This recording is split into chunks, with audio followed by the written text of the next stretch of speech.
Hi friends, నేను మీ నషరుద్దీన్. ఈరోజు మనం ఒక మలయాళం తెలుగు మూవీ గురించి తెలుసుకుందాం. ఆ మూవీ పేరు వచ్చేసి ప్రేమలు. ఈ మూవీ చూస్తున్నంతసేపు ఇది ఒక తెలుగు మూవీలా ఉంటుంది. దానికి కారణము ఈ మూవీ 70% హైదరాబాద్లో చిత్రీకరించడం విశేషము.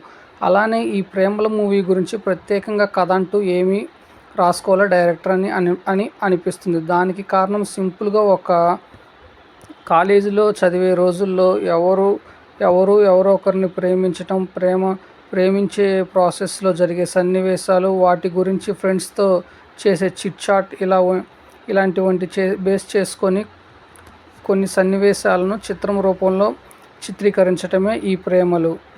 ఇకపోతే ఈ మూవీ కూడా లవ్ స్టోరీని బేస్ చేసుకొని కాలేజ్, కార్పొరేట్ సెక్టార్ ఆఫీస్ ఈ రెండిటి మధ్య ఉండే వ్యత్యాసాలు, అలానే ఈ రెండిట్లో ఏర్పడే ప్రేమలు, వాటి మధ్య జరిగే సంఘటనలు, అలానే కుటుంబం పరిస్థితులను బేస్ చేసుకొని తీయటము చాలా చక్కగా ఉంటుంది.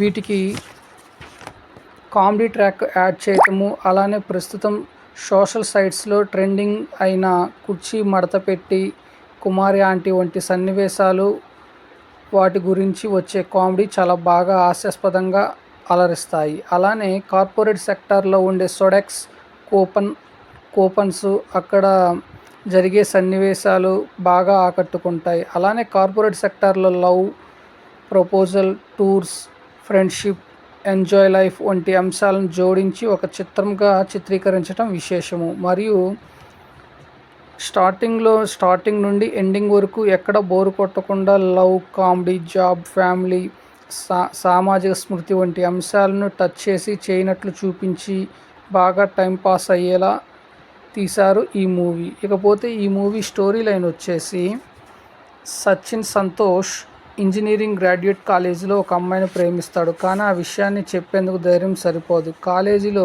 చివరి రోజు తన ప్రేమను వ్యక్తం చేస్తాడు. ఆ అమ్మాయి ఏమో ఇప్పటికే వేరొకరితో ప్రేమలో ఉన్నానని చెప్తుంది. అలా తొలిసారి ప్రేమలో విఫలమైన సచిన్ యూకే వెళ్ళే ప్రయత్నాల్లో ఉంటాడు. తీరా చూస్తే వీసా రాదు. దాంతో గేట్ కోచింగ్ కోసం స్నేహితుడు అమల్ డేవిస్తో కలిసి హైదరాబాద్ చేరుకుంటాడు. అక్కడే రీను సాఫ్ట్వేర్ కంపెనీలో ఉద్యోగిగా చేరుతుంది. ఓ పెళ్లి వేడుకలో వీళ్ళిద్దరూ కలుస్తారు. తొలి చూపులోనే ఆమె ప్రేమలో పడిపోతాడు. మరి ఈసారైనా సచిన్ ప్రేమ కథ సుఖాంతం అయిందా, లేక మళ్ళీ అతని హార్ట్ బ్రేక్ అయ్యిందా తదితర విషయాలు తెరపై చూడాల్సిందే. ఇకపోతే ఈ మూవీకి ప్లస్ మైనస్లు అంటూ ఏమీ లేవు. మొత్తం ప్రస్తుత లవ్ అండ్ సామాజికంగా జరిగే కొన్ని సన్నివేశాలను బేస్ చేసుకొని చిత్రీకరించిన చిత్రం కాబట్టి ఎక్కడ బోరు కొట్టకుండా కామెడీ ట్రాక్ తోటి బాగా అలరిస్తుంది. సో ఈ మూవీకి కథ అంటూ ఏది లేదు కాబట్టి బాగా ఎంగేజ్ చేయగల చిత్రం అని చెప్పవచ్చు. సో దీనికి ప్లస్ మైనస్ అంటూ ఏమి లేవు. థ్యాంక్ యూ ఫ్రెండ్స్, నేను మీ నషరుద్దీన్.